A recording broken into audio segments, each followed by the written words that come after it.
साल 1913। क्रिकेट का मक्का लॉर्ड्स। सुबह की धुंध में डूबा हुआ, खामोश। लेकिन यह खामोशी एक आने वाले तूफान से पहले की है। एक ऐसा तूफान जो क्रिकेट की दुनिया को हमेशा के लिए बदलने वाला था।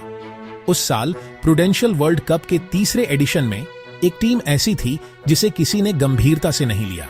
एक टीम जिसे सिर्फ एक मजाक समझा जा रहा था। वो टीम थी इंडिया।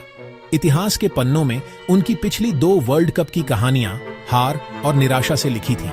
1975 और 1929 दोनों में मिलाकर सिर्फ एक जीत, वो भी ईस्ट अफ्रीका जैसी कमजोर टीम के खिलाफ। सट्टेबाजों ने इंडिया पर 66-1 का दांव लगाया था, यानी उनकी जीत की संभावना लगभग ना के बराबर थी।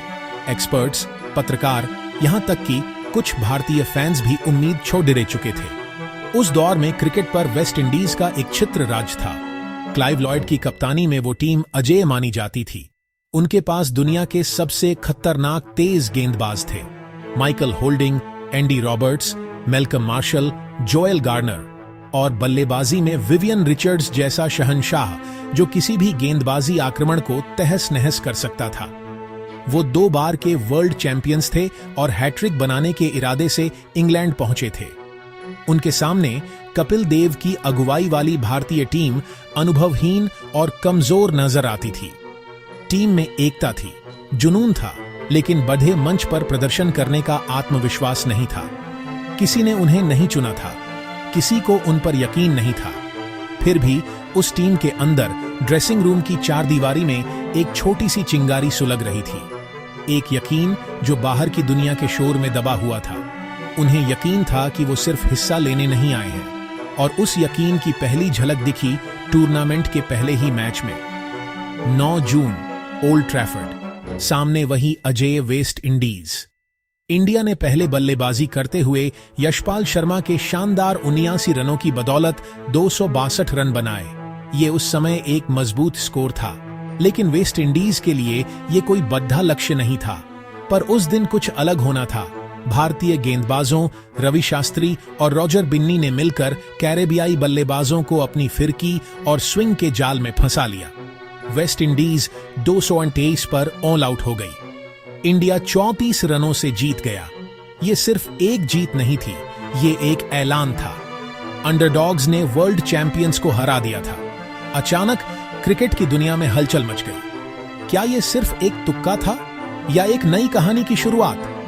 इस जीत ने टीम को जरूरी आत्मविश्वास दिया। उन्होंने जिम्बाब्वे को आसानी से हराया, लेकिन फिर ऑस्ट्रेलिया के खिलाफ उन्हें 162 रनों की बद्धी हार का सामना करना पद्धा।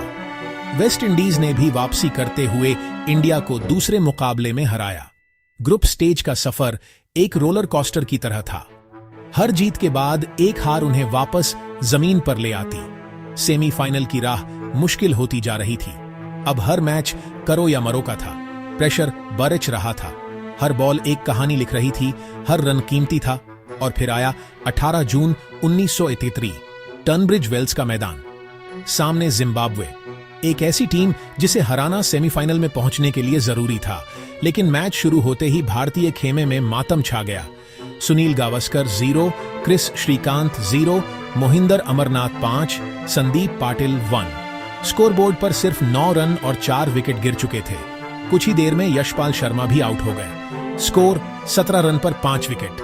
भारतीय टीम की वर्ल्ड कप की उम्मीदें दम तोड़ डच रही थीं। ड्रेसिंग रूम में सन्नाटा था। तभी क्रीज पर एक तूफान ने जन्म लिया। कप्तान कपिल देव। उनके पास खोने के लिए कुछ नहीं था। उन्होंने गेंदबाजों पर जवाबी हमला बोल दिया। वो एक ऐसी पारी थी जिसे दुनिया ने कभी नहीं देखा। दुर्भाग्य से बीबीसी की हडीडेच ताल की वजह से इस पारी को कभी रिकॉर्ड नहीं किया जा सका। ये सिर्फ उन लोगों की यादों में जिंदा है जो उस दिन मैदान पर मौजूद थे। कपिल ने गेंद को मैदान के हर कोने में पहुंचाया। उन्होंने अकेले ही मैच का रुख पलट दिया। उन्होंने सैयद किरमानी के साथ मिलकर 9वें विकेट के लिए 126 रनों की अटूट साझेदारी की। कपिल ने 128 गेंदों पर 16 चौकों और 6 छक्कों की मदद से नाबाद 175 रन बनाए। ये वनडे इतिहास की सबसे महान पारियों में से एक थी। ये सिर्फ एक स्कोर नहीं था, ये एक चमत्कार था।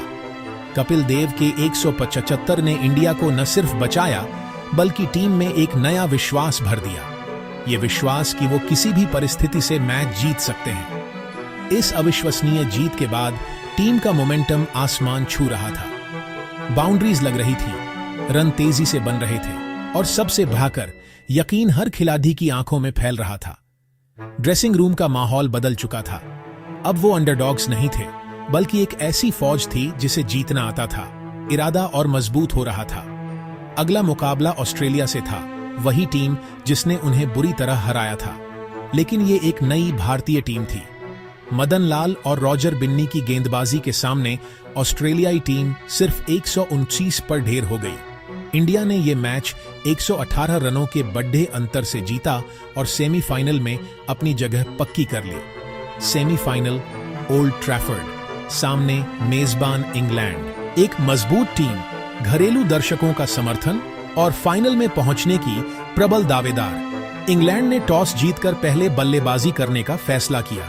उन्होंने एक अच्छी शुरुआत की, लेकिन फिर कपिल देव ने गेंद अपने पार्ट टाइम गेंदबाजों कीर्ति आजाद और मोहिंदर अमरनाथ को थमाई। ये एक मास्टर स्ट्रोक साबित हुआ। इन दोनों ने अपनी धीमी गति की गेंदों से इंग्लिश बल्लेबाजों को परेशान कर दिया। अमरनाथ ने डेविड गावर और माइक गैटिंग जैसे बड़े विकेट लिए। इंग्लैंड की टीम 213 रनों पर सिमट गई। लक्ष्य मुश्किल नहीं था, लेकिन सेमीफाइनल का दबाव कुछ भी कर सकता था। इंडिया ने संभल कर शुरुआत की। मोहिंदर अमरनाथ और यशपाल शर्मा ने शानदार अर्धशतकीय पारियां खेली। संदीप पाटिल ने अंत में आकर सिर्फ 32 गेंदों पर 51 रन बनाकर इंग्लैंड की उम्मीदों को पूरी तरह खत्म कर दिया। सेमीफाइनल शॉक, इंग्लैंड बाहर। भारत ने 6 विकेट से मैच जीतकर फाइनल में प्रवेश कर लिया। सफर जारी था।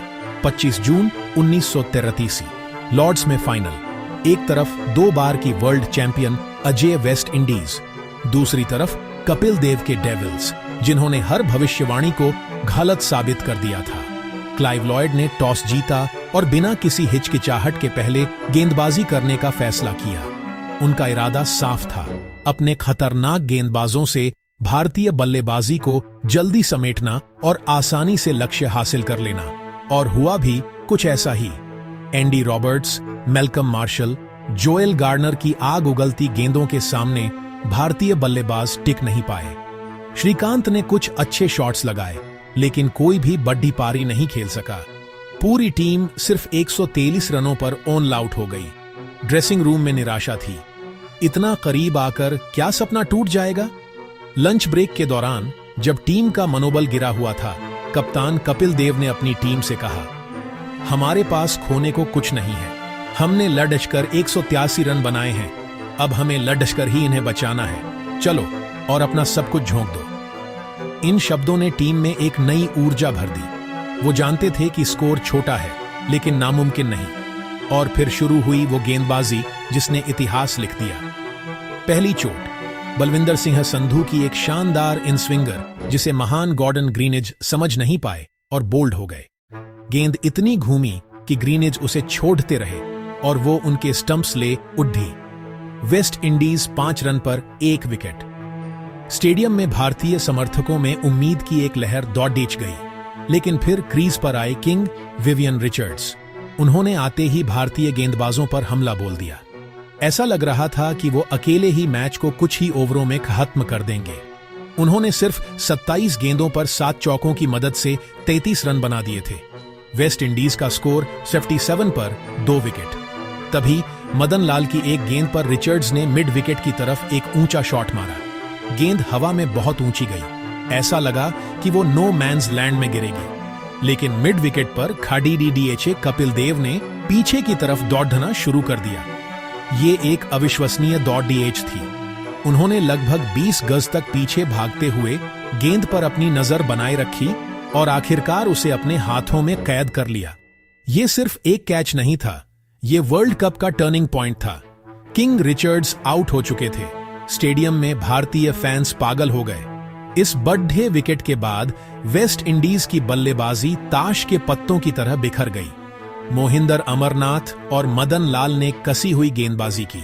क्लाइव लॉयड, लैरी गोम्स, फाउद बाकस, कोई भी भारतीय गेंदबाजों का सामना नहीं कर सका। भीडाच उमद्दाच पद्धति है, तिरंगे लहराते हैं, ड्रम बजते हैं। हर विकेट के साथ शोर बढ़ता जाता। वेस्ट इंडीज का स्कोर 76 पर 6 विकेट हो गया। अब जीत सिर्फ कुछ विकेट दूर थी। आखिरी विकेट, गेंद मोहिंदर अमरनाथ के हाथ में, सामने माइकल होल्डिंग। अमरनाथ की गेंद होल्डिंग के पैड पर लगी। जोरदार अपील और अंपायर की उंगली उठ गई। इतिहास बन चुका था। भारत ने वेस्ट इंडीज को 43 रनों से हराकर वर्ल्ड कप जीत लिया था। अमरनाथ पूरे मैच में शांत, दबाव में मजबूत। उन्होंने 3 विकेट ली और 26 रन बनाए। उन्हें प्लेयर ऑफ द मैच चुना गया। लॉर्ड्स की बालकनी पर कपिल देव ने जब ट्रॉफी उठाई तो वो सिर्फ एक कप नहीं था, वो 1983 की उस टीम के अटूट विश्वास, जुनून और लाड डीचने की क्षमता का प्रतीक था। वर्ल्ड चैंपियंस, ये के चाबर भारत में आग की तरह फैली। आधी रात को लोग अपने घरों से बाहर निकल आए। सड़कों पर जश्न में लोग झूम उठे। दिल्ली, मुंबई, कोलकाता, पूरा देश एक साथ जश्न मना रहा था। ये सिर्फ एक क्रिकेट की जीत नहीं थी, ये एक राष्ट्र की जीत थी। एक ऐसी जीत जिसने 1 अरब लोगों को सपने देखने का हौसला दिया। इस जीत की लेगेसी आज भी जिंदा है। गली क्रिकेट से स्टेडियम की लाइट्स तक इसने सब कुछ बदल दिया। इसने भारत को एक क्रिकेट सुपर पावर बना दिया। इसने सचिन तेंदुलकर, सौरव गांगुली, MS धोनी और विराट कोहली जैसी पीढ़ियों को प्रेरित किया। 1983 की वो जीत एक मैच से कहीं ज्यादा थी। वो एक क्रांति थी, एक याद जो आज भी हर भारतीय के दिल में धड़कती है। ये उस मैच की कहानी है जो 25 जून 1983 को खत्म हुआ, लेकिन जिसकी गूंज आज तक सुनाई देती है।